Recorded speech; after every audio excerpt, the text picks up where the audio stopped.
हाँ, उनका सवाल ये था कि हम जो अगर पाप देशना करते हैं तो औरों को लाभ होता है क्या? अच्छा. ठीक है. हं. अगर आपण स्वतः जी पाप देशना केली किंवा करतो, ठीक आहे, त्या पाप देशनेने जे अन्य लोक आहेत, म्हणजे आपले जे मित्र असेल किंवा जे पण अकुशल कर्म करत आहे ते आपण बघत आहोत, ठीक आहे, तर त्यांना आपल्या पाप देशनेने त्यांना फायदा होतो का, होऊ शकतो का, हा प्रश्न त्यांचा होता. होऊ शकतो का? मला नाही वाटत. आपल्या देशाने त्यांना कसं होईल? अरे आपल्या देशाने आपल्याला होईल ना. त्यांनी जर स्वीकार केली पापदेशना, तर हे चांगलं आहे. आपण होऊ, पण ते कसे होतील? अरे असं असं वाटते तुम्हाला? असं वाटतंय मला ठीक है. ऍक्च्युअली. हाँ, तो मग उनको, हाँ, तो उनका भी ऐसा ही था. लेकिन मैंने बताने का प्रयास किया है कि ऐसा नहीं है. हमारे पाप देशना से औरों को भी फायदा होता है और हो सकता है. तर कशा प्रकारे की जसं की जर आपण पाप देशना व्यवस्थित केली, ठीक आहे, आणि आपल्याला कळली की पाप देशना आपण का केली, तर आपण पाप देशना का करतो, कारण आपले जे वाईट गोष्टी आहे है ना, आणि आपण केलेल्या आहेत त्या, रागाच्या द्वेषात, लोभाच्या द्वेषात है ना, कशामुळे पण आपले काही शब्दाच्या माध्यमातून, वाजनीच्या आणि कायाच्या माध्यमातून आपले अकुशल कर्म झालेले आहे, आणि त्या अकुशल कर्माच्या पश्चातापामध्ये आपण पाप देशना करतो है ना. तर जेव्हा आपण पाप देशना करतो याचा अर्थ काय, याचा अर्थ हा आहे की आपण स्वतःला माफ करण्यासाठी तयार असतो, असंच ना. आणि हा हा आणि दुसरी गोष्ट हे की त्या पाप कर्माच्या परिणामामध्ये जे आपलं मन दुखवलं जातं किंवा जे भयभीत होतं किंवा जे आपण स्वतःला नीच मानतो त्या भावनेतून आपण मुक्त होतो. त्याच्या होणाऱ्या परिणामातून मुक्त होत नाही, परिणाम तर भेटणार जेव्हा भेटायचा तेव्हा, ठीक आहे. हा चिंता भाव जो आहे किंवा चिंता भय जे आहे त्या मानसिकतेमधून आपण मुक्त होतो, ठीक आहे. इतकं कळलं? तर त्यानंतर काय होते की जर तुम्ही स्वतःला जर असं बघत असाल जसं तुम्ही पापदेशना केली, तर तेच बघण्याची शक्ती तुम्हाला इतरांसोबत येते की जो व्यक्ती जर दुसरा बी असा कर्म करत आहे किंवा करणार किंवा केलं, एक तुमच्या मित्राने कर्म तसं केलं पाप कर्म, आणि तुमच्यापाशी सांगायला आला की भाई माझ्याकडून हे झालं, आणि तुम्हाला माहिती आहे की पाप देशना केल्याने तुम्हाला काय फायदा झाला. सर मेरा एक निवेदन था. हाँ, प्रश्न भले ही मराठी में आ रहे हैं, लेकिन जवाब अगर उसका हिंदी में दिया जाए तो सबके समझ में आएगा. लेकिन हिंदी में तो मैंने पहले बता दिया है कपूर चंद जी, हिंदी में तो मैंने पहले बता दिया है, ठीक है ना. अभी उनको थोड़ा और उसकी क्लियरिटी चाहिए, इसलिए उनकी भाषा में थोड़ी हम बात करते हैं और बाद में फिर हम अपने सत्र को शुरू करते हैं, ठीक है. सर ये रिपीट कर लीजिए, अभी वो पूरा कर लीजिए सर सेंटेंस मराठी का. हाँ हाँ बता रहे. हाँ हाँ देखो सर कितने लोग. हाँ, तर सांगायचं तात्पर्य हे आहे की जर तुम्ही तुमच्या स्वतःच्या पापदेशनाला व्यवस्थित समजलं तर तुम्ही इतरांच्या बी पापाला स्वीकार करू शकता की हां भाई तुनं जर केलेलं आहे, हां, आणि जर तू पण ह्या भावनेने पीडित होत आहे तर तुला पण त्या पीडामधून मुक्त होण्यासाठी काय हा मार्ग आहे, आणि तुम्ही त्यांच्यासाठी ग्रहणशील होणार. का ग्रहणशील होणार? कारण तुम्हाला ते कळलेलं आहे की पापदेशना केल्याने काय फायदा होतो. आणि म्हणून म्हटलं जाते सर ही पापदेशना मी स्वीकारली. हा हा, तर म्हणजे तुम्ही दुसऱ्यांना बी मदत करता ना, त्याला पण फायदा होतो तुमच्यामुळे, कारण तो तुमच्यापाशीच येणार ना, किंवा तुम्ही त्याला मदत करण्यासाठी त्याच्यापाशी जाणार की भाई बाबा सांग तुला काय पीडा आहे, हां, तर त्याला पण तुम्ही ग्रहण करणार की हां चल तू चिंता करू नको, तू अशा प्रकारे कर आणि ह्या अशा प्रकारचे कर्म करणं तू बंद कर. त्याला तुम्ही आश्वासन देणार की तू याच्यातून मुक्त होऊ शकतो. तर झाला त्याचा फायदा. हो झाला त्याचा फायदा. कारण म्हणजे इथं म्हणायचं आहे की दुसऱ्या आपण जेव्हा पापदेशना करतो तर आपण ग्रहणशील स्वतःप्रती असतो, म्हणून आपण इतरांना. हा बिलकुल बिलकुल. आणि आपणच पापदेशना नाही केली, आपणच आपलं लपत राहिलं नाही तर सोडू शकत. नाही करू शकत, नाही करू शकत. आणि जर आपण त्याला नाही स्वीकार केलं तर याचा अर्थ हा आहे की त्याची जे बुद्धत्व होण्याची जी क्षमता जी आहे ते तिथे समाप्त होऊन जाईल, कारण तो त्याच्यामध्येच राहील, निराशेमध्येच राहील त्या कर्मामुळे. ठीक आहे. धन्यवाद सर, हाँ तर तुमच्याकडून पहिल्यांदा ऐकलं. आप हिंदी में बोल रहे थे ना, तभी भी मुझे समझा था पर क्लियर नहीं था. हाँ, इसलिए सवाल आपको- सवाल आपको बराबर वो समझ में नहीं आया कि किस प्रकार से उन्होंने सवाल पूछा है. तो सवाल नहीं समझ आप बोलते थे वो समझ गई थी मैं, लेकिन हाँ। इतना क्लियर भी नहीं था. ठीक अब है, अच्छा हुआ. ठीक है, ठीक है. तो हाँ, थैंक यू. और ये पाप देशना इस पूजा के अंतर्गत बहुत महत्व का अंग है, जो हमने कल पाप देशना के माध्यम से या सप्तांग पूजा में जो हमने पाप देशना की है. और मैं उम्मीद करता हूँ कि जिस प्रकार से मैंने कहा था और मैंने भी खुद किया और आप लोगों ने भी अपने जो अकुशल जो कर्म है या बुरी जो आपकी भावनाएं जो हमें ज़्यादा परेशान करती है, उस भावनाओं को आपने ज़रूर कागज़ पे लिखा होगा और शब्दों में जो आपने उच्चारण किया कि अज्ञान और मूर्ता के अधीन होकर मैंने जो अ, पाप कर्म किए हैं, अकुशल कर्म किए हैं, उसकी मैं बुद्ध के सामने या बोधिसत्व के सामने मैं पाप देशना करता हूँ. और देशना का अर्थ हमने कल देखा था कि उसके भीतर जो तत्व है उसको समझ के पाप देशना करनी है. हाँ, ऊपर ऊपर पाप देशना नहीं है. हाँ, मतलब पाप के तत्व को समझना कि सही में वो पाप मुझसे क्यों हुआ है, क्या कारण है और उसका परिणाम मेरे जीवन में क्या हो चुका है या होने की संभावना है. हमें परिणाम से डरना नहीं है. अगर कर्म किया है तो उसको स्वीकार कर लीजिए. डरने से भागने से वो फल देना ना छोड़ेगा, ना छूटता है, ना छूटने का कोई मार्ग है. सिर्फ मार्ग यही है कि उस हीनता भाव से हमें मुक्त होना है. हीनता भाव से, उस निराशा से मुक्त होना है, ताकि वो जो निराशा की जो ऊर्जा जो है वो बुद्धत्व के मार्ग पर चल पड़े. और एक समय ऐसा आएगा कि सभी जो कर्म के जो फल जो है वो पूरी तरह से उससे हम पूरी तरह से मुक्त हो जाएंगे.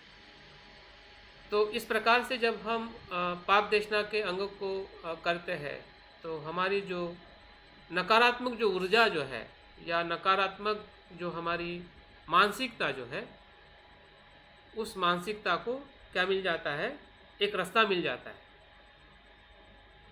जैसे कि क्रूड एनर्जी होती है और उसको ट्रांसफॉर्म करने का एक मार्ग मिल जाता है, जहाँ से वो पेट्रोल और डीजल और बहुत सारी ऊर्जा के स्वरूप में परिवर्तित हो जाता है. अगर क्रूड एनर्जी को अगर मार्ग नहीं मिलता है तो वो क्रूड एनर्जी जो दूसरे जो ऊर्जा के स्रोत में परिवर्तित नहीं हो सकती.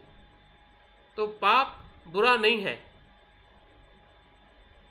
लेकिन पाप को छुपा के रखना, उससे भयभीत होना, उससे निराशा में जाना, वो बुरा है.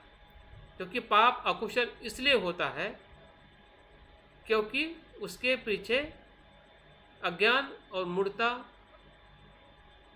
एक कारण है, बिन कारण से नहीं हो रहा है. लेकिन वर्तमान में उसको दबा के रखना या उसके निराशा में रहना, ये हमारा अकुशल कर्म है. अकुशल कर्म होना, वो अकुशल कर्म तो इतना घातक नहीं है, लेकिन उसके बाद में उस अकुशल कर्म के प्रति जागरूक नहीं होना, ग्रहणशील नहीं होना, उस हीनता भाव से मुक्त नहीं होना, वो सबसे बड़ा खतरनाक कर्म है. वो बंधनकारी कर्म है. वो अज्ञान से जो हो रहा है वो बंधनकारी कर्म नहीं है, क्योंकि वो तो पहले के पूर्व संस्कारों से आया हुआ जो हमारा संस्कार जो है,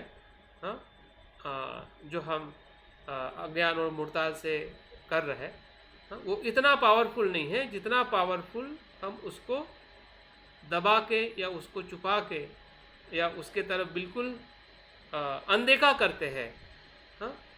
तो उसमें जो ऊर्जा जो है वही बुद्धत्व की ऊर्जा है. अगर एक तरह से देखा जाए कि इससे हमें क्या लाभ मिल सकता है, हाँ, संपूर्ण लाभ मिल सकता है अगर हम उस नकारात्मक या अकुशल चित्त की जो हमारे कर्म है, हाँ, उसको रूपांतरित करने का यही एक मार्ग है जिसे हम पाप देशना कहते हैं। तो आज हम जो आगे का जो तीसरा जो परिच्छेद जो है, जो इसी ही सप्तांग पूजा के जो पाप देशना के बाद के जो अंग जो है, जिसे हम पुण्यानुमोदन, आदेश याचना या पुण्य का परित्याग, हाँ, ये बाकी के जो चार अंग है या तीन अंग है, उसका वर्णन इस तीसरे परिच्छेद में किया गया है। और साथ साथ में जो बोधिचित्त के जो गुण है, हमने पहले भी देखा बोधिचित्त के गुण, जो पहले बोधिचित्तोत्पाद में प्रथम प्रकरण में, दूसरे प्रकरण में हमने पूजा, वंदना, शरणगमन और पाप देशना चार अंगों को देखा, जो सप्तांग पूजा के कल हमने संज्ञान किया है। बोधिचित्त अवतार के अनुसार जो तीसरा जो परिच्छेद जो है, जिसका नाम जो है बोधिचित्त परिग्रह, बोधिचित्त परिग्रह, बोधिचित्तोत्पाद होना और बोधिचित्त परिग्रह होना, दोनों में फर्क क्या है? उसमें भी बोधिचित्त के बारे में बताया गया है, उसमें भी कुछ गुण बताए गए हैं, लेकिन इसमें भी जो गुण बताए हैं और विशेष प्रकार से और अच्छी तरह से बताने का प्रयास किया गया है इस अंग में। तो बोधिचित्त परिग्रह का मतलब है बोधिचित्त को ग्रहण करना, वहाँ पे उत्पन्न होना, वो कैसे उत्पन्न होता है, हाँ, कैसे उत्पन्न करना चाहिए, हाँ, उसके बारे में थोड़ा उसमें वर्णन किया गया है पहले प्रकरण में। जब हम आगे बढ़ते हैं बोधिचित्त के उत्पत्ति के साथ, जो तो आने वाले जो अवरोध जो है, जो हमारे अकुशल कर्म है, जिसे हम पाप देशना कहते हैं, उस पाप देशनाओं के बोझे से मुक्त होकर जब तक हम उस पापों के या कुशल चित्त से, उसके बोझे से जब तक हम मुक्त नहीं होते हैं, तब तक हम बोधिचित्त को ग्रहण नहीं कर सकते। तो उत्पन्न होना और हल्का होना मतलब अकुशल कर्म के पश्चाताप से हल्का होना, उस बोझे से हल्का होना। और हल्का होने के लिए, हाँ, जो हमने त्रिशरण के श्रद्धा भाव से कि जिन्होंने अपने अस्तित्व में, अपने जीवन में इसी प्रकार से, इसी प्रक्रिया को उन्होंने पसार किया है, जिस प्रक्रिया से हम गुजरने वाले हैं। मतलब हम पहले हैं ऐसा नहीं, हमारे पहले भी जितने भी मनुष्य हुए हैं, जिसे हम बुद्ध, बोधिसत्व, अरहंत कहते हैं, इसी मानव जाति में पैदा हुए हैं। जिस मानव जाति में मैं पैदा हुआ हूँ या हम सभी पैदा हुए हैं, और हम भी इस मार्ग पर चल पड़े हैं, चल रहे हैं, तो उसके साथ में पहले से ही चलने वालों की संख्या है। तो इसलिए शरणगमन हमारे लिए एक ऐसा आधार निर्माण करता है, ऐसा आदर्श निर्माण करता है कि उस आदर्श के प्रति हम अपनी जो कृतज्ञता जो है या अपना जो भावनिक प्रतिसाद जो है, वो देकर जब हम अपने अकुशल कर्म को जब स्वीकार करते हैं, तब जाके बोधिचित्त जो है ग्रहण होने की प्रक्रिया में आता है। तो परिग्रह का मतलब है ग्रहण करना। ग्रहण करने के जो दो तत्व इसमें बताए गए हैं, अगर हम जब श्लोक पढ़ेंगे तो श्लोकों में हमें इसी का ही वर्णन मिलेगा कि किस प्रकार से परिग्रह होता है। और वो परिग्रह करने की जो परिभाषा है या परिग्रह करने की जो प्रक्रिया जो है, वो हमें पुण्यानुमोदन, आदेश याचना और परिनामना, इस तीन तत्वों में मिलती है। और ये तीन ही तत्व जो है एक प्रकार से जो सप्तांग अंग को परिपूर्ण करते हैं। अगर सप्तांग अंग को अगर हम 3 कैटेगरी में देखते हैं, पहले के जो 4 अंग हैं, कौन से 4 अंग? पूजा, वंदना, शरण गमन और पाप देशना। ये पहले के जो 4 अंग जो है वो एक प्रकार से हमारे जो कुशल कर्म, हाँ, और अकुशल कर्म को त्यागने की पार्श्वभूमि है। पहले के 4 अंग क्या दिखाते हैं? हमारे भीतर की या हमारे अस्तित्व में जो कुछ भी कुशल है, जो बुद्ध बोधिसत्व और हमारे भीतर जो कुछ भी बोधिचित्त की जो क्षमता जो है वो सभी कुशल है,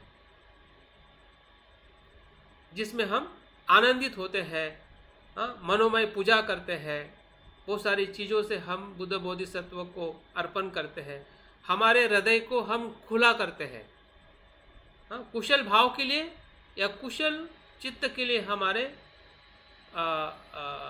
जीवन को या हमारे अस्तित्व को हम खुला करते हैं। और वो खुला करने के बाद जो हमें रोकने वाली ऊर्जा है, जो हमने अज्ञान और मूर्खता से जो कुछ भी काया वाचा मन से अकुशल कर्म किए हैं, उस बोझे से भी हम मुक्त हो जाते हैं, रिलैक्स हो जाते हैं। तो ये 4 अंग हमारी जो एक प्रारंभिक जो एक तैयारी जो है बोधिसत्व के मार्ग पर चलने की या बोधिचित्त के उत्पत्ति का अनुभव करने की, यहाँ से हमें क्या कहते हैं कि शुरुआत हो जाती है हमारे इन 4 अंगों से। उसके बाद जब हम उसके बाद के जो 2 अंग हैं, पुण्यानुमोदन और याचना, आदेश याचना, इन 2 अंगों से ऐसा बताया जाता है या ऐसा उसका तत्व है कि हम परहित के लिए कामना करते हैं। मतलब ये एक प्रकार से हमारे करुणा भावना का व्यवहारिक पक्ष है कि लोगों के हित और कल्याण के या उनके किए हुए पुण्यों का हम अनुमोदन करते हैं, औरों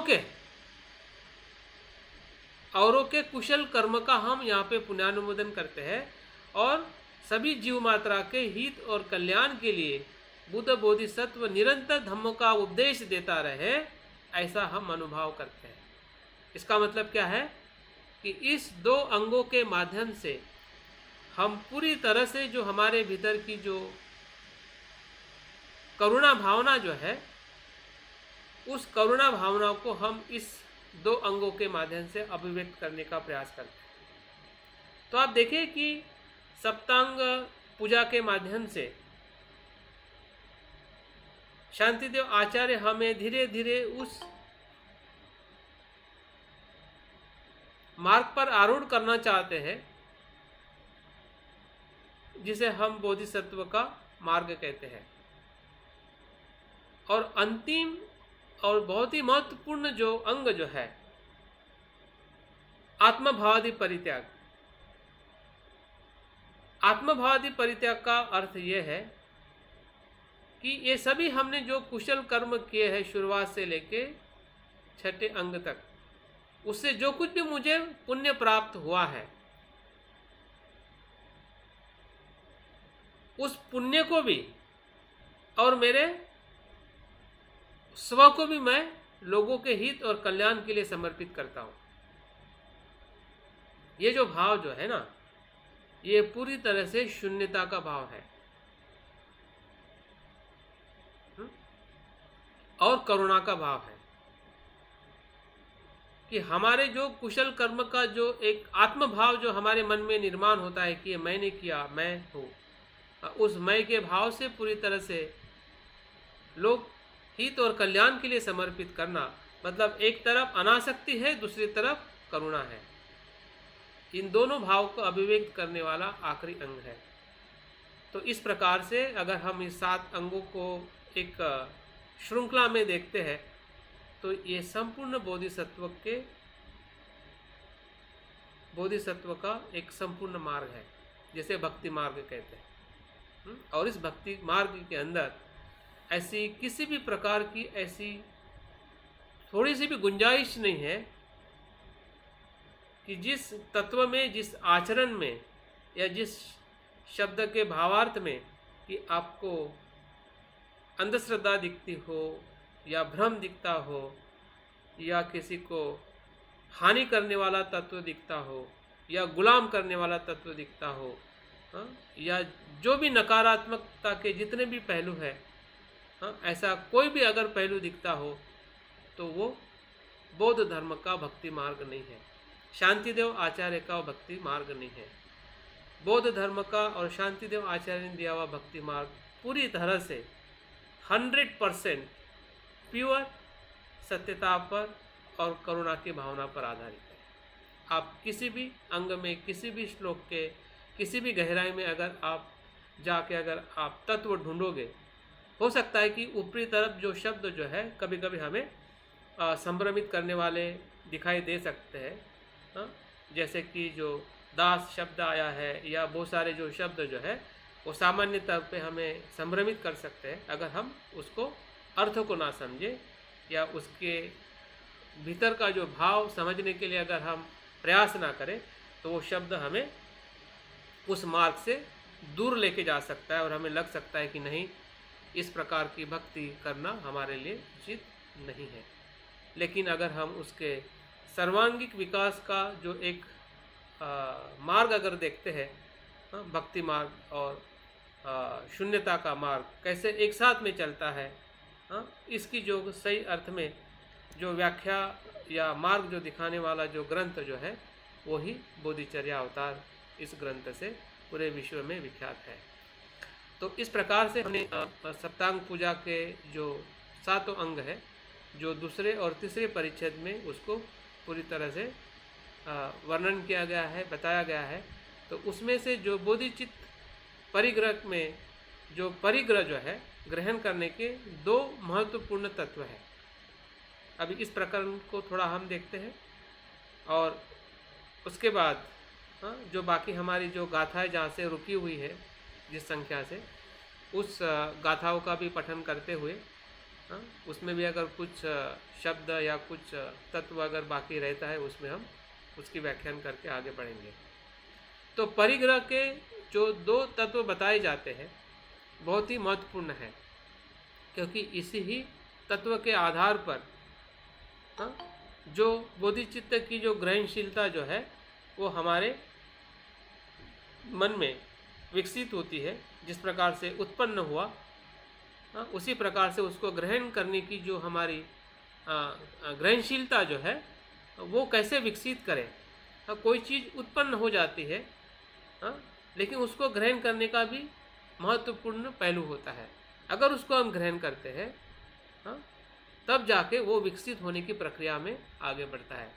अगर उत्पन्न हो जाए, जैसे कि सूर्य का प्रकाश आना, उदय होना, सूर्य का उदय होना, अभी उदय होने से हम कितने आनंदित हो जाते हैं, और वो उदय होना संसार के सभी जीवों के लिए एक बहुत आनंददायक क्षण है। लेकिन उस उदय को ग्रहण करना, और ग्रहण करने का मतलब क्या है कि अपने आप को खुला रखना। अगर बोधिचित्त उत्पन्न भी अगर हो जाता है करुणा से, अगर उसके लिए हम ग्रहणशील नहीं रहते हैं तो वो ज़्यादा आगे तक विकसित नहीं हो सकता है। जैसे कि अगर आपके उस सूर्य के प्रकाश में अगर आपको आनंदित होना है तो आपको आपके दरवाजे खिड़कियां खुली रखनी पड़ेगी, तब जाके सूर्य का वो प्रकाश आपके घर के भीतर वो जो पहली जो किरणें जो है, या फिर आपको उस किरणों के सामने आना पड़ेगा। अगर घर में आना है तो घर के दरवाजे खिड़कियां खुली रखनी पड़ेगी, या अन्यथा उस किरणों में आपको खुद को ग्रहणशील होना पड़ेगा। तब जाके वो किरणें आपके हृदय को, आपके शरीर को और आपके मन को स्पर्श करेंगे और आपके जीवन में विकास की जो प्रक्रिया जो है वो गतिशील होगी। तो इस प्रकार से ग्रहणशीलता हमारे एक क्या कहते हैं, सत्यता को और भीतर जाने का एक महत्वपूर्ण पहलू है। सत्य की झलक आना एक अलग बात है, वो झलक आती ही है बीच बीच में और अनेकों बार, लेकिन उस झलक को ग्रहण करना, उसको स्वीकार करना, हाँ, ये पहलू जो है वो हमें विकसित करना है। और वो विकसित करने के लिए ये जो पुण्यानुमोदन और आदेश याचना, ये अंग हमारे लिए बहुत ही महत्वपूर्ण है। तो उसमें क्या बताते हैं कि दूसरों के द्वारा किए गए शुभ कर्मों के प्रति आनंद की अनुभूति होना, ये पहला तत्व है। बोधि चित्त के उत्पन्न होने को ग्रहण करने का मतलब क्या है? जिस प्रकार से हमने बोधि चित्त उत्पत्ति में देखा कि जीवों के दुखों के प्रति संवेदनशील होना, वहां पे क्या था? स्वयं की और औरों की पीड़ा के साथ कनेक्शन था, जहाँ पे हमारा बोधिचित्त निर्माण हुआ। वो एक जीवन का पहलू है, जिसे हम पीड़ा, दुख, दर्द या दुख कहते हैं। उसके साथ में संपर्क में आने से वो उत्पन्न हुआ। तो ग्रहण कब होता है? जब हम अपने और औरों के जो कुशल कर्म है उसमें हम आनंदित होते हैं। यहाँ पे अभी कुशल कर्म के आनंदित होने की जो मुदिता भावना है, उसके संपर्क में आने से हम ग्रहणशील होते हैं। तो ये पहला पहलू है। दूसरा पहलू जो है कि हमारा जो आत्मभाव है, मतलब स्व की जो आसक्ति जो है, उसका परित्याग द्वारा प्रणिधि की पूर्ति करना, अर्थात दूसरों के सांसारिक संपत्ति को देखकर प्रमोदित होना। पहले तत्व में कुशल कर्म है जो आनंदित हमें करते हैं, औरों के कुशल कर्म, और दूसरे पहलुओं में जो औरों की जो सांसारिक संपत्ति है उसको देखकर हम प्रमोदित होते हैं। ये प्रमोदित होने का अर्थ यही है कि एक प्रकार से जो मुदिता भावना जो है, अगर आपने अभ्यास किया है, जैसे हम 4 ब्रह्म विहार कहते हैं, और 4 ब्रह्म विहार के जो चारों भावनाएं जो है वो एक प्रकार से बोधिचित्त की वो 4 धाराएं हैं या 4 पहलू है, क्योंकि उसी 4 पहलू से बोधिचित्त विकसित होता है, उत्पन्न होता है, विकसित होता है, और वो बुद्धत्व तक रूपांतरित होता है या बुद्धत्व में प्रवेश करता है, जिसे हम 4 ब्रह्म विहार कहते हैं। जिसमें मैत्री है, जब मैत्री का विकास करते हैं तो वही मैत्री जब दुख के संपर्क में आती है तो वो करुणा का निर्माण होता है, और वही मैत्री जब लोगों के कुशल कर्म को देखकर, शुभ कर्म को देखकर, उनकी जो खुशी को देखकर हमारे मन में मुदिता निर्माण होती है, तो वो मुदिता भावना होकर हमारे हृदय में उनके प्रति भी सद्भाव होता है। और जब उपेक्षा जब आती है, जब लोगों के जो स्वभाव है, कर्म है, उस कर्म के आधार पर जब उसको हम देखते हैं कि कोई जो उसका जो कर्म जो है वही उसका आधार है, उस अर्थ से जब हम देखते हैं तब हम उपेक्षा में प्रवेश करते हैं। सर एक तरह है, अभी जो बोले आपने किस तरह? क्या उपेक्षा के बारे में बताइए ना। उपेक्षा के बारे में इतना ही है कि जो संसार का चित्त और हमारा चित्त, हमारा चित्त जो है जब द्वंद्व से मुक्त होता है वो उपेक्षा है। हाँ। अभी द्वंद्व किसका होता है? द्वंद्व जो 8 लोक स्वभाव है ना, उसका द्वंद्व होता है हमारे मन में। हाँ। उससे शांत हो जाना, वही उपेक्षा है हमारे लिए, खुद के लिए। ठीक है। अभी औरों के लिए उपेक्षा हम कैसे रखें? अभी औरों के लिए हमारे पास में मैत्री है, करुणा है, मुदिता है, ठीक है। अगर फिर भी वो मुदिता, करुणा और मैत्री के अनुसार अगर उसको मदद नहीं कर पाते हैं, सपोज किसी व्यक्ति को, ठीक है, तो बुद्ध कहते हैं कि उस व्यक्ति के लिए उसके कर्म ही उसका आधार है, इस प्रकार से देखना चाहिए। यानी किस तरह उसके कर्म है उसका आधार है, तो ये किस तरह? इस तरह से अगर आपकी अगर करुणा वो नहीं ले रहा है, हाँ हाँ आपकी मैत्री नहीं ले रहा है, इसका मतलब क्या है? आप तो प्रयास कर रहे हैं ना करुणा मैत्री देने का। उसको उसके ऊपर छोड़ देना चाहिए। हाँ, मतलब उसका भी खुद का कर्म है कि जो आपकी मैत्री और करुणा ले नहीं पा रहा है। जैसे कि देवदत्त, बुद्ध ने देवदत्त को पूरे करुणा से मदद की, ठीक है, सुन रहे हैं ना? बुद्ध ने देवदत्त को पूरी करुणा से मदद की, लेकिन वो ले नहीं पा रहा है बुद्ध की करुणा, तो बुद्ध ने उसके खुद के कर्म पर छोड़ दिया, क्योंकि उसके कर्म ही ऐसे अकुशल थे कि जो वो उस करुणा को या मैत्री को ले नहीं पाया। लेकिन बुद्ध ने मैत्री भी की, करुणा भी की, और बाद में उपेक्षा से भी उसको उस भावना से भी देखा, ताकि वो उनके लिए भी तटस्थ रहे और वो उनके, हाँ, उनके कर्मों के साथ में वो अपने जीवन की यात्रा आगे लेके जा सके, इंडिविजुअल या जो भी व्यक्ति है, ठीक है। तो इस प्रकार से उपेक्षा का मतलब तटस्थ रहते हुए, है ना, अपने लिए और औरों के लिए, क्योंकि हम भी जब तटस्थ रहते हैं तो हमारे कर्म के प्रति हम तटस्थ रहते हैं, ना हम लोभ में जाते हैं ना द्वेष में जाते हैं, ठीक है, वही तटस्थ है ना। तो उसके लिए भी तटस्थ भाव ऐसा ही होगा जैसा हमारे लिए है। लेकिन सर, हम, मेरा एक संभ्रम है। हाँ जी, इसमें दूसरे उसमें लिखा है, आत्मभाव परित्याग द्वारा प्रणीति की पूर्ति करना, दूसरों के सांसारिक संपत्ति को देखकर प्रमुदित होना। हाँ जी। सर, अगर किसी ने अकुशल कर्मों से सांसारिक संपत्ति को अर्जित किया है, तो क्या हम उसको देख के प्रमुदित हो सकते हैं? हाँ, चलिए, नहीं होगे तो आपका लाभ क्या है बताइए। अगर आप प्रमोदित नहीं होते तो आपका लाभ है कि हानि है?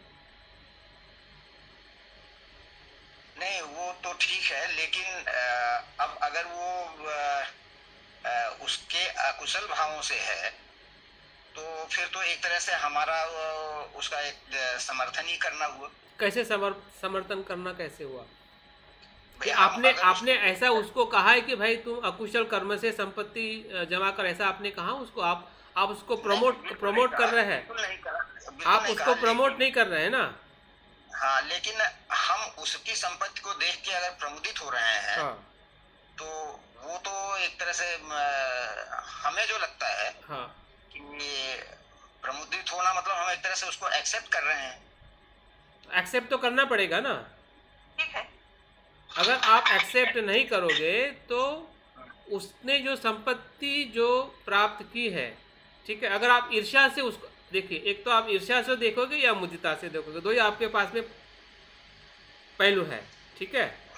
अगर आप ईर्ष्या से देखते हैं, सपोज जिस प्रकार से आपने पता है कि इसने जो भी संपत्ति प्राप्त की है, लेकिन वो उसका अकुशल कर्म है ना, वो आपका तो नहीं है, बिल्कुल नहीं। सिर्फ आपको पता है, और हो सकता है कि 50% सच भी हो और झूठ भी हो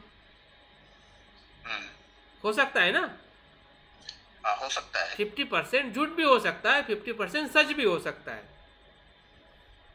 ठीक है।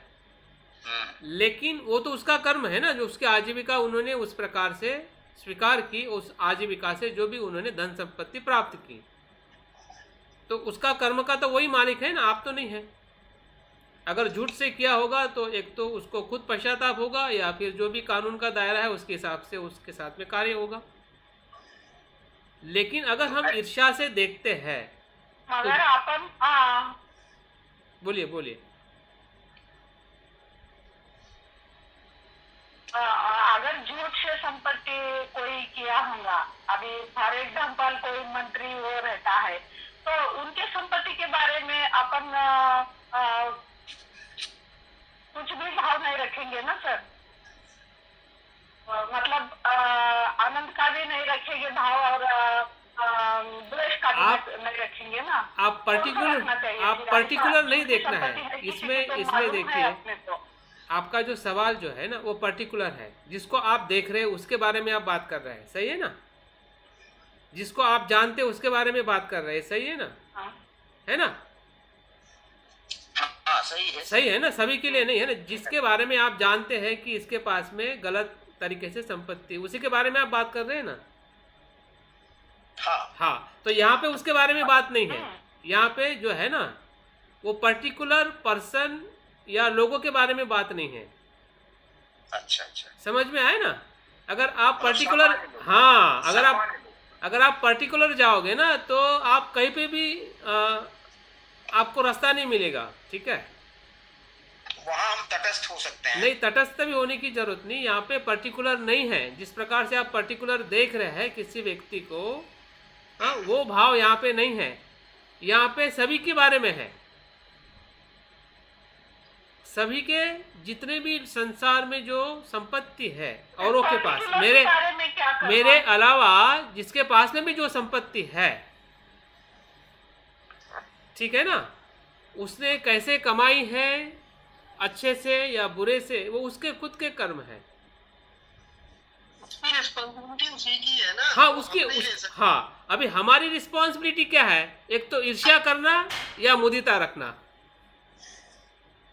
हाँ तो मुदिता ही अपने फायदे में, इसलिए हाँ, उसमें दो फायदा है, उसमें दो फायदा है। एक तो आपका खुद का फायदा है, क्योंकि आप मुदिता में रह के अपने लिए और संसार के लोगों के लिए आप आगे बढ़ सकते हैं, ठीक है?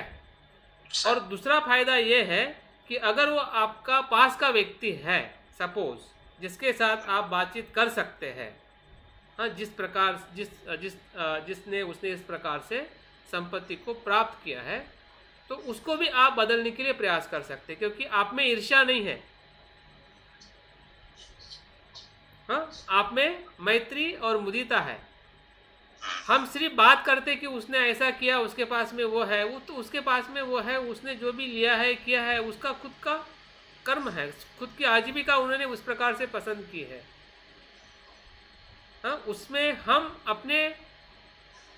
अपने को उस प्रकार से अगर हम देखेंगे तो हमारी जो ईर्ष्या जो है कम नहीं होगी, बढ़ेगी। और बढ़ने के कारण हमारा जो एक आगे चलने का जो प्रोसेस जो है वो वहाँ पे रुक जाएगा। और ये हो रहा है, होता है, ये शांतिदेव आचार्य को पता है कि हमारा जो स्वभाव जो है, मानवीय स्वभाव जो है, मानवीय जो स्वभाव जो है इसी प्रवृत्ति का है। भले वो ज़्यादा द्वेष नहीं करेगा, लेकिन ज़्यादा ईर्ष्या करेगा। सर अगर हम पर्टिकुलर मामले में भी बात करें, हाँ, तो मान लीजिए कि हम हमारी मुदिता भावना है उसके संपत्ति के संबंध में, तो एक तरह से तो वो व्यक्ति प्रोत्साहित हो सकता है कि हम जो भी कर रहे हैं इसका मतलब कि समाज में इसकी स्वीकार्यता है। नहीं नहीं नहीं, मुदिता का भाव वही तो नहीं है, वो नहीं है। देखिए, मुदिता या जिसको हम कहते हैं ना कि मैत्री करना, मतलब क्या, अपने आप को अगर प्रसंग आता है तो मरने देना चाहिए, उसके जैसा ही हो गया ना। कि हिंसा नहीं करने का इसका मतलब अपने आप को मरने देने का नहीं ना, उसका मतलब वो नहीं है ना। अगर उसका मतलब वो नहीं है तो मुदिता का भी मतलब वो नहीं है कि उसको स्वीकार करना। मुदिता का मतलब ये है कि हमें उस संपत्ति के प्रति जो ईर्ष्या हो रही है, ईर्ष्या होती है, उस भाव से मुक्त होना है। अगर आपको उसके बारे में क्रिटिसाइज करना है या कुछ उसके बारे में अगर आपको कुछ कहना है, बोलना है, उसके लिए आप खुले हैं। सब मिला करके ये कि हमें चूंकि अपने ऊपर ही काम करना है, बिल्कुल, तो मुद्दा पे हम अपने को आगे बढ़ाएं तो अगला आदमी प्रोत्साहित होता है या जो भी होता नहीं, है। प्रोत्साहित नहीं होगा, प्रोत्साहित नहीं होगा, हमारा भ्रम है। जैसे कि हमें मैत्री करने से हमें भ्रम निर्माण होता है ना कि फिर मुझे क्या अपने आप को बचाने का नहीं है क्या? हाँ बिल्कुल है। वो भ्रम है। लेकिन मैत्री ये नहीं बताती है कि आप अपने आप की सुरक्षा नहीं करना, ठीक है। मुदिता का मतलब ये नहीं है कि वो कुछ भी करेगा उसको आपको स्वीकार करना है, वो जायज़ मान लेना है। जो जायज़ नहीं है संपत्ति तो जायज़ नहीं है, हाँ। लेकिन जो आपका मुदिता का भाव है उसको आप छोड़ के उसके प्रति आप ईर्ष्या का भाव नहीं रख सकते। यही तो हाँ, यही तो संतुलन है। मध्यम मार्ग का जो संतुलन, जो बुद्ध या जो हमें अपने अस्तित्व को आगे ले जाते हुए औरों के अस्तित्व को स्वीकार करना, भले वो कितना बुरा है। समझ में आए ना? अगर आप उसके अस्तित्व को स्वीकार नहीं करोगे तो ना आप बदल पाओगे ना उसको बदल पाओगे, ये डबल नुकसान है। बिल्कुल। तो आप डबल नुकसान लेना चाहोगे क्या बिल्कुल नुकसान नहीं लेना चाहोगे? क्या क्या सोचोगे? नहीं, नुकसान नहीं लेना चाहिए। सीधी सी बात है, वो वाइस पर्सन है। अपना ही विकास रुक जाएगा। मैं पूछता हूँ हाँ जी। सर, भगवान बुद्ध ने इस विषय में ये कहा है कि भाई हमें स्वार्थी बनना है। स्वार्थी का मतलब यही है कि पहले हमें अपने आप को देखना है कि हमें अपने आप को ठीक रखना है, पहले हमारे अंदर कोई विकार ना जगे। बिल्कुल, हमें पहले स्वार्थी बनना है जी। ठीक। उसके बाद में हमें बगैर प्रतिक्रिया किए हुए वो क्रिया करनी है, जो भी हमें अगर वो गलत कमा रहा है या बिल्कुल, कुछ भी है, बिल्कुल। हमें अपने मन में द्वेष ना दिलाते हुए वो एक्शन करना है। सकारात्मक जितना हम उसके बारे में, सकारात्मक। हाँ बिल्कुल, नहीं वही है, वही पहलू है। तभी जाके हम अपने जो भीतर बोधिचित्त निर्माण हुआ है उसको हम ग्रहण कर सकते हैं। अन्यथा हमारे भीतर जो करुणा जगी हुई है लोगों के हित और कल्याण के लिए, अगर उसी लोगों के जो कुशल कर्म है या उनके पास में या जो भी धन संपत्ति है या उनका जो अच्छा जीवन जो है, अगर उसको अगर हम प्रतिसाद नहीं देते हैं तो हमारा जो बोधिचित्त जो है वो आगे के विकास की तरफ आगे नहीं बढ़ सकता है। और इसलिए दो तत्वों को हमें समझना बहुत ज़रूरी है। और उसका जो पुण्यानुमोदन का जो महत्व जो है वो इसलिए महत्व का है क्योंकि वो एक ईर्ष्या के भाव से ऊपर उठने की दवाई है, उपाय है। हमारे भीतर जो ईर्ष्या का भाव जागृत हमेशा सुप्त अवस्था में रहता है, उस भाव से ऊपर उठने के लिए या उस भाव से मुक्त होने का सबसे बड़ा लाभ पुण्यानुमोदन करने से हमें मिलता है। और दूसरा जो लाभ जो है कि जो हम अनुमोदन करता जो है उसके पुण्य में संचय होता है। जैसे कि हम किसी को वेलविश करते हैं और वो अच्छा महसूस करता है ना। अगर आप किसी को वेलविश करते हैं कि तुम्हारा अच्छा हो, मैं चाहता हूँ कि तुम रोग मुक्त हो, ये वेलविशिंग है, सुखी हो, तो अच्छा महसूस करता है ना, उसको अच्छा फील होता है। जब आप किसी को मिलने के लिए जाते हैं और उसको आप अभयदान देते हो, है ना, उसको मैत्रीपूर्ण व्यवहार करते हो, तो उसको फील होता है, वो उसका मन शुद्ध होने लगता है, उसका मन अच्छा होने लगता है। वैसे ही जब हम किसी की अच्छाई का अनुमोदन करते हैं, हाँ, तो धीरे धीरे हमारे भीतर भी वो जो अच्छाई जो है, हाँ, उस पुण्य का संचय होने लगता है।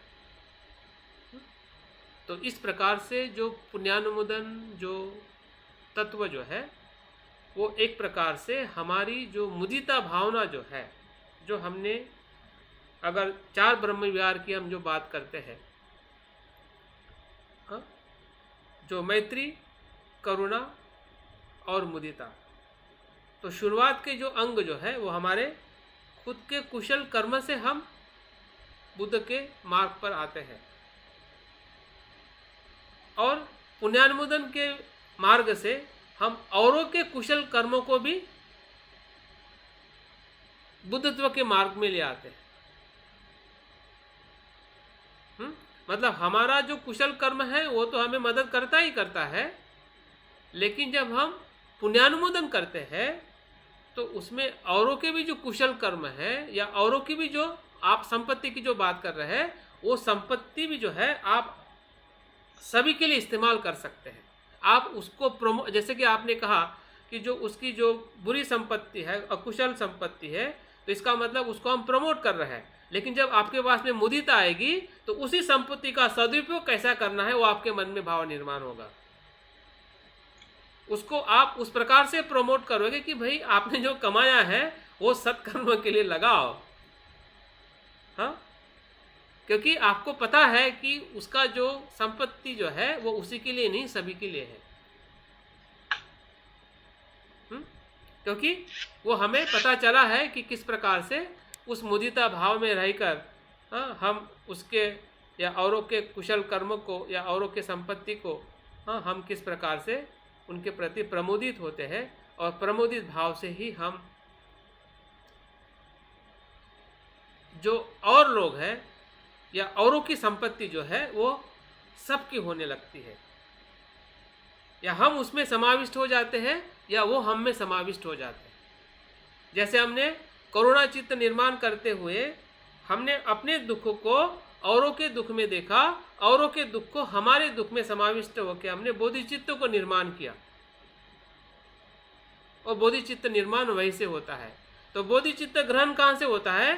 जब उनकी जो आप कुशल या शुभ कर्म को आप पुण्यानुमोदन करते हैं, या उनके पास जो कुछ भी भौतिक प्रॉस्पेरिटी है, भौतिक जो धन संपत्ति है, उसका भी आप प्रमोदित होते हैं, तो उनकी भी जो भौतिक धन है और पुण्य का धन है वो आपके बोधिचित्त के प्रवाह में आ जाता है, या उसको आप देखना सीख जाते हो। मतलब आपकी जो ऊर्जा जो है वो 1000 गुना बढ़ जाती है, 1 गुना नहीं, 1000 गुना, लाखों गुना। और इसलिए जो कहा है ना, बोधिचित्त कल्प वृक्ष है,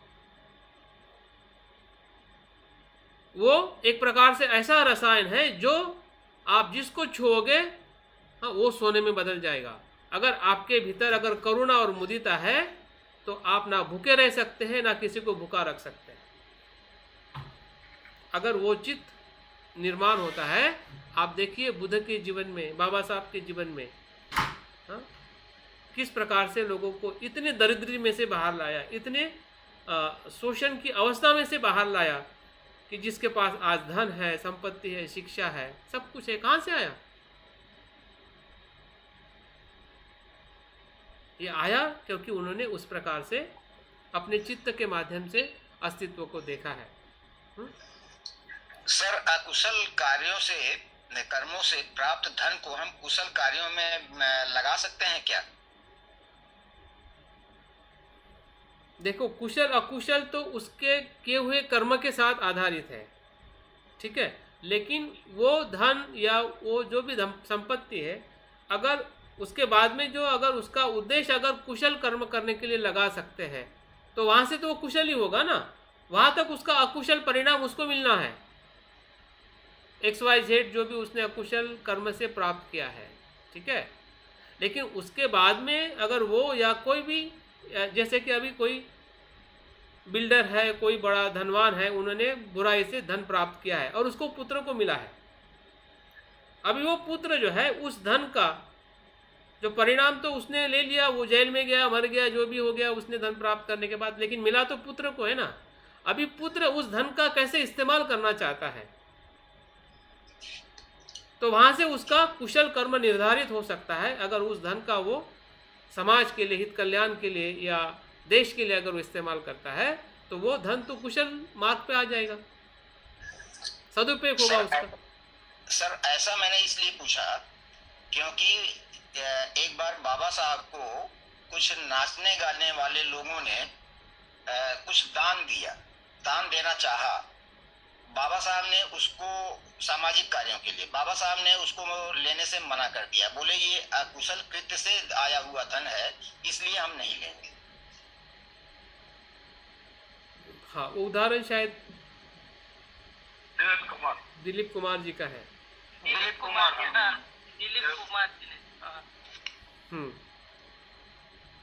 नाही सर, आणखी एक आता आहे, एक तमाशापटला जो कोणी होता ना, त्यांनी पण दान द्यायचं केलं तर ते म्हणाले की आमच्या मुली तुम्ही स्टेजवर नाचवता आणि तुमचं जे आहे तो पैसा मी घेत नाही म्हणून. हम्म, हम्म, हम्म, मला नाव नाही आठवत पण मी वाचलेलं आहे ते. हम्म, हम्म, हम्म.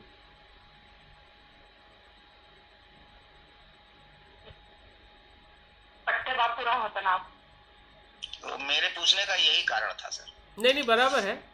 कारण बिल्कुल घटनाओं को देख के वो बाबा साहब ने उस समय जो कहा या जिस प्रकार से उसको देखा जाता है, हाँ, लेकिन कोई कोई संदर्भ में जैसा वैसा उदाहरण हर जगह पे अप्लाई नहीं हो पाता है. ठीक है. सही सर. एक सर, विशिष्ट, मुदिता का अर्थ है दूसरों के सुख में सुखी होना, बिल्कुल, न कि उनसे ईर्ष्या करना हाँ, या द्वेष करना. मतलब ईर्ष्या करना या उससे नफरत करना, द्वेष करना. बिल्कुल, मतलब उनके सभी के सुख में सुखी होना. हाँ, उनके कर्मों में और उनके धन संपदा में. ठीक है. हाँ, सभी बात हाँ, जो सुखदायक है हाँ, हाँ, उनके लिए, उनमें हमने सुखी होना, न कि उनसे ईर्ष्या करना. हाँ, नहीं, बिल्कुल. तभी तभी जाके उनकी जो ऊर्जा जो है, उनकी जो पॉजिटिविटी जो है, वो हमें बोधिचित्त में उपयोग करने के लिए मिल सकती है. हाँ, हम उनके उस कुशल हिस्से को हम ग्रहण कर रहे हैं. हाँ, हमने पहले बोधिचित्त उत्पत्ति में उनकी पीड़ा को हमने ग्रहण किया, संसार के लोगों की पीड़ा दर्द को. यहाँ पे हम उनकी जो कुशलता जो है शुभ कर्मों का, या उनके पास में जो कुछ भी धन संपदा है, हाँ, उनको हम स्वीकार करते हैं. हाँ, उनके प्रति हम प्रमोदित रहते हैं, न कि हम द्वेष करते हैं, न कि हम ईर्ष्या करते हैं. तो उस अर्थ से हमें देखना है. पर्टिकुलर जो भी उदाहरण हमें जो दिखाई देते हैं वो पर्टिकुलर है. बाबा साहब ने नहीं लिया, वो पर्टिकुलर है, एक विशिष्ट है. लेकिन यहाँ पे हम संसार के सभी जीवों के कुशल कर्म और उनके पास जो भी संपदा है उसके बारे में बात कर रहे हैं. आप पर्टिकुलर किसी को नकार सकते हैं, हाँ, जो जिस प्रकार से उसके अगर अकुशल कर्म से किया हुआ जो भी धन होगा, हाँ, उसको हम नकार सकते हैं. लेकिन यहाँ पे पूरे जीव मात्रा के परिप्रेक्ष्य में हमें इसको समझना है, न कि किसी पर्टिकुलर परिस्थिति के आधार पर. तब जाके हम उस बोधिचित्त की जो ग्रहणशीलता है उसको हम बढ़ा सकते हैं या उसका विकास कर सकते हैं. उसके बाद जो अदेशना याचना, उसमें सर हम सम्यक, यस, सर उसमें हम सम्यक आजीवन ले सकते हैं. उसमें बाबा साहब का जो एग्जाम्पल है वो सम्यक हो सकता है, सम्यक आजीवा से कंसर्न, बिल्कुल बिल्कुल जो आर्य बिल्कुल ठागी कुमार की सम्यक बिल्कुल या बिल्कुल. पंचशील से ले सकते हैं. पंचशील हमारा नहीं टूटना चाहिए. दिन्ना दाना जो है हाँ हाँ, वो भी तो बिल्कुल. उसी मैं concept में है ना सर, कि वही वही कह रहा हूँ. करती हमें या बिल्कुल. राइट राइट मेहरा जी.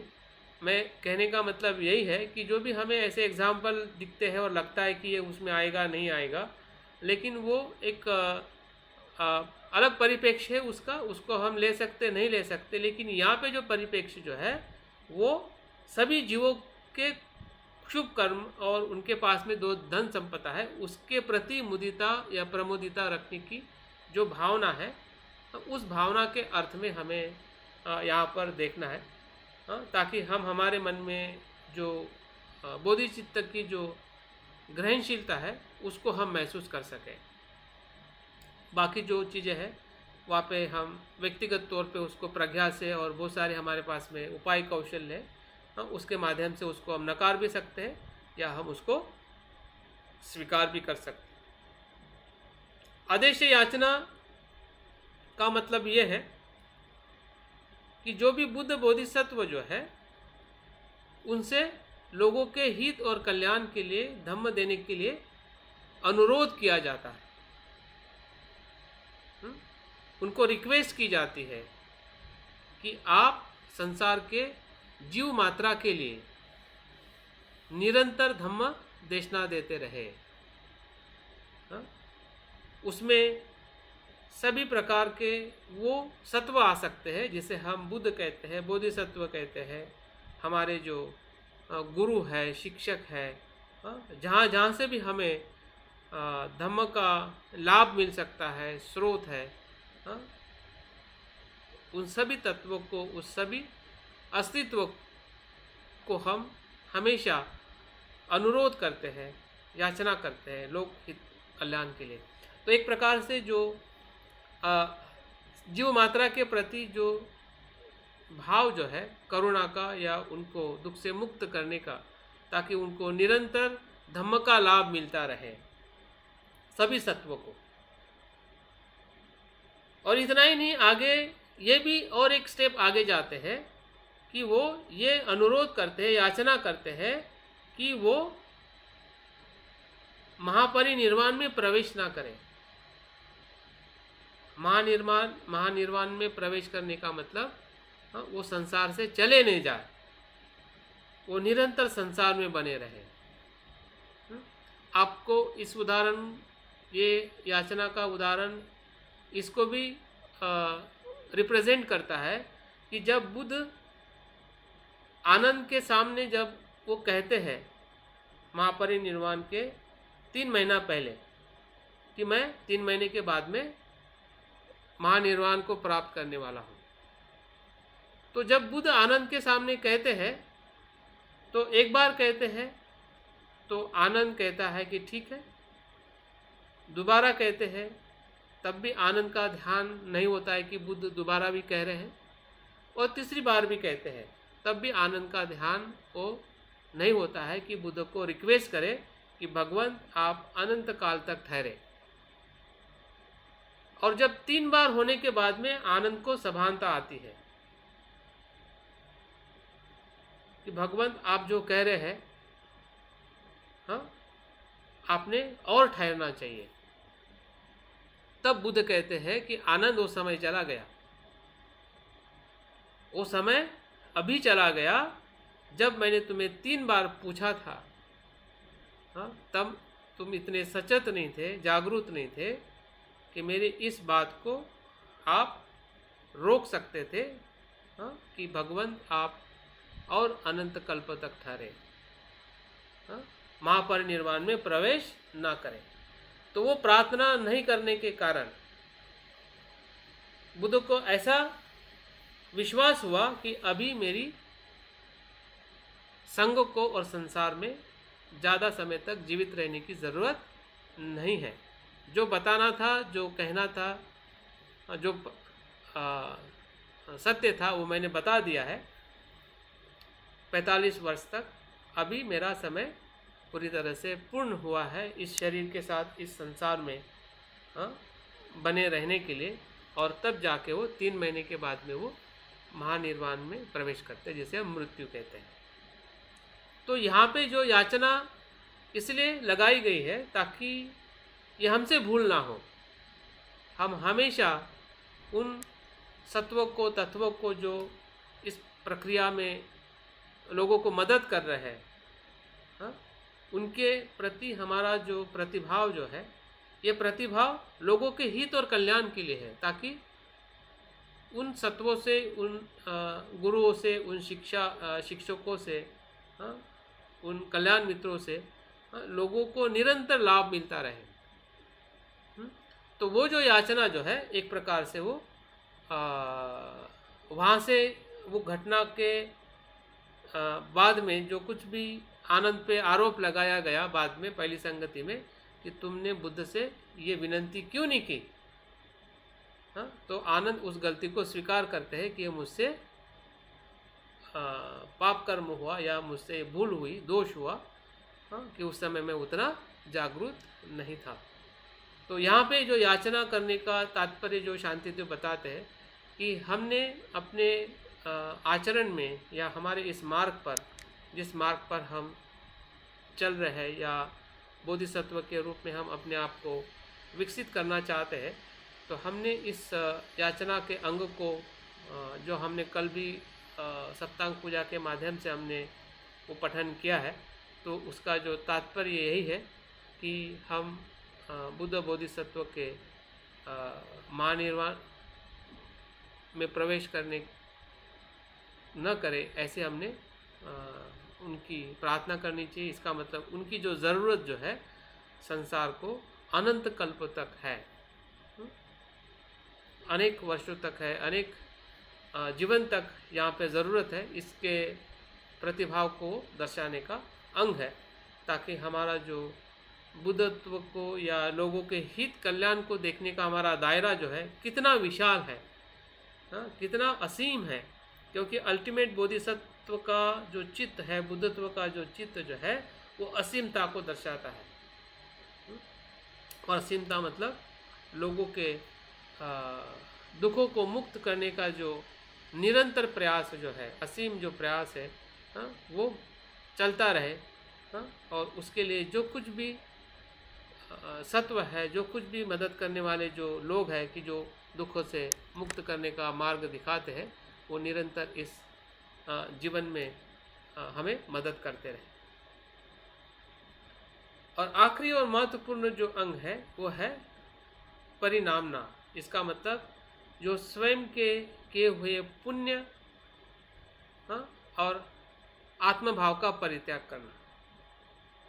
एक प्रकार से, जैसे कि मैंने कुछ समय पहले भी कहा, एक प्रकार से वो हमारे स्व जो आसक्ति जो है, जो कुशल कर्म हमने अपने जीवन में किया है, कर रहे हैं, उसके प्रति जो हमारी एक आत्मभाव है कि ये मैंने किया है, उस मैं के भाव को भी परित्याग करना। तो किसके लिए? लोगों के हित और कल्याण के लिए। जैसे हमने पुण्यानुमोदन में औरों के कुशल कर्मों को इस मार्ग में देखा, तो यहाँ पे हमारा जो एक आत्मभाव से स्वयं के प्रयत्न से जो कुशल कर्म निर्माण हुआ है या हमने विकसित किया है, उस कुशल कर्म करने का जो भाव है, थोड़ा भी अहंकार है, उस अहंकार को भी, उस आसक्ति को भी जो है लोक हित के कल्याण के लिए परित्याग करने का जो अनुभव जो है वही परिणामना है। और उसी को ही हम कह सकते हैं कि जो बुद्धत्व का जो अनुभव जो है, उस अनुभव की तरफ ले जाने का वो अंतिम शिखर है, जहाँ से हम बुद्धत्व में प्रवेश करते हैं, जहाँ पे स्वासक्ति ही नहीं होती है। इसका मतलब वहाँ पे शून्यता का अनुभव होता है, स्वयं की जो शून्यता है, जिसे हम पुद्गल शून्यता कहते हैं, जहाँ पे स्वासक्ति पूरी तरह से समाप्त हो जाती है, और वहाँ से जो शून्यता के साथ जो करुणा जो है, महाकरुणा जो है, उसमें हमारा चित्त प्रवेश करता है। वही बुद्धत्व की अवस्था है। अगर उस प्रकार से उसको देखा जाए कि जहाँ से हमारा बोधिचित्त विकसित होते हुए जो 5 से 6 अंगों में प्रवेश करते हुए किस प्रकार से भक्ति मार्ग हमें बुद्धत्व के उस शिखर तक ले जा सकता है, जिसकी हम खोज कर रहे हैं या जिस अनुभव को हम प्राप्त करना चाहते हैं, तो वह भक्ति मार्ग से या इस बोधिचर्या के मार्ग से हमें पूरी तरह से संभव होता है, जो शांतिदेव आचार्य ने खुद उन्होंने अनुभव किया है। और हमें भी अनुभव करने के लिए जो कुछ भी उन्होंने सूत्र में, इस शास्त्र में लिखा है, वो हमारे लिए अनुसरणीय है। हमने उसको श्रवण करना चाहिए, उसका अभ्यास करना चाहिए, और अभ्यास करके अपने जीवन में भी उस बोधिचित्त का कैसे विकास हो, कैसे उत्पन्न हो, और उस अनुभव के साथ हम अपना और औरों का कैसे कल्याण करें, यही पूरे इस बोधिचित्त ग्रहण करने की पार्श्वभूमि है या उसका आधार है। और कल हम इसी के दूसरे जो पक्ष जो है, जो बोधिचित्त के गुण धर्म जो है, इसी परिच्छेद में दिए हुए, हमारे पास थोड़ा समय कम होने के कारण हम उसको अभी हम देखने वाले नहीं हैं, लेकिन कल के सत्र में इसी का जो आधा हिस्सा जो है उसको हम देखेंगे। और मुझे लगता है कि जो हमारे श्लोकों का पठन भी जो है वो हम कल ही करेंगे, क्योंकि अभी समय हो चुका है। बहुत बहुत साधुवाद। आज के इस सत्र में जो कुछ भी आप लोगों ने प्रश्न पूछे, कुछ समाधान हुआ, और उसके बाद जो कुछ हमने इस परिच्छेद का थोड़ा अभ्यास किया, तो आज के लिए पर्याप्त है। बहुत बहुत जय भीम, नमो बुद्धाय। मैं अपनी बात यहाँ पे पूर्ण करता हूँ। जय भीम, नमो बुद्धाय सर। Thank you. जय भीम नमो बुद्धाय साहब, सभी लोगों को जय जय भीम। भीम। जय भीम, नमस्ते।